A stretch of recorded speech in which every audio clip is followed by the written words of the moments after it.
February 16th, that was initially the date that was being floated for a possible invasion. That date has now come and gone, no invasion. What's your read on Putin's plan? Well, Putin is enjoying playing the West for fools. You just had a report on the departure of the vice president to Europe. Let me contrast that with what John Kennedy did the last time Europe was close to a shooting war in 1962. He sent former secretaries of state. He had Harry Truman and Dwight Eisenhower call European leaders. Kamala Harris doesn't make much difference in Europe because the Europeans and the Russians know she has no experience and has such low standing here. What we should be doing is stop creating a panic in Ukraine by these constant pronouncements of they're coming tomorrow, they're coming the day after tomorrow, and open up the spigots to distribute weapons to Ukraine.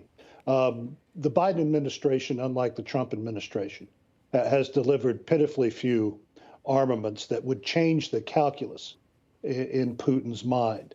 That's what we have to do. We have to speak softly and carry a big stick.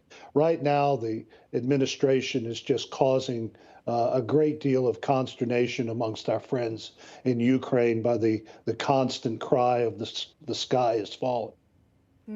And there has been some mixed reporting about how much panic might be necessary at this point if you were living in Ukraine. There's also been back and forth in the reporting about whether or not troops were actually withdrawing, right? We heard reports that perhaps they were.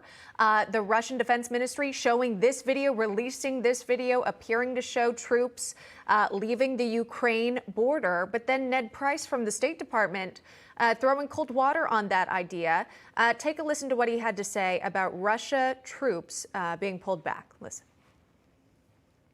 What do you need to see to be convinced that there is some form of withdrawal? I mean, presumably you think that that video is not true, or what is it that you would need to see? Would it need to be backed up by satellite imagery, or?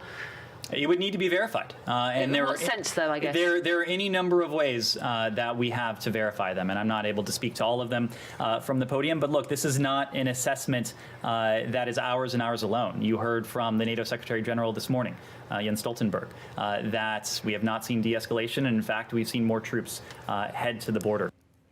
And then last night, a senior U.S. administration official claiming that Russia indeed actually added 7,000 troops to the border here. So which one should we believe? Well, look, they invented what we call disinformatia. What we're not reporting now is the buildup to a possible event in eastern Ukraine.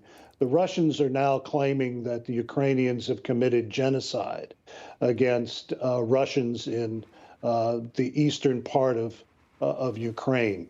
This is an old totalitarian trick.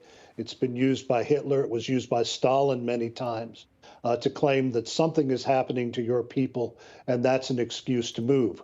Whether it is a kinetic attack, whether it is something similar to what we saw a few days ago, which was a massive cyber attack against the Ukrainian Defense Ministry and Ukrainian financial institutions, it remains to be seen.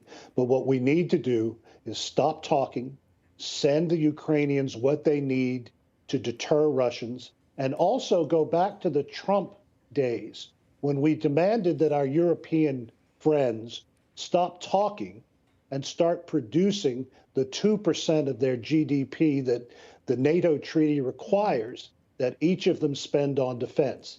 Right now, they are paper tigers. The Russians know it. I'll give you an example. The Royal Navy, the shield of Britain for 500 years, is now the smallest it has been since 1649. Sure. That's not frightening anyone. Yeah. Absolutely. All right. I always appreciate the analysis and insight there. Robert Wilkie joining us on the program. Thank you, sir. We appreciate it. Thank you, Emma.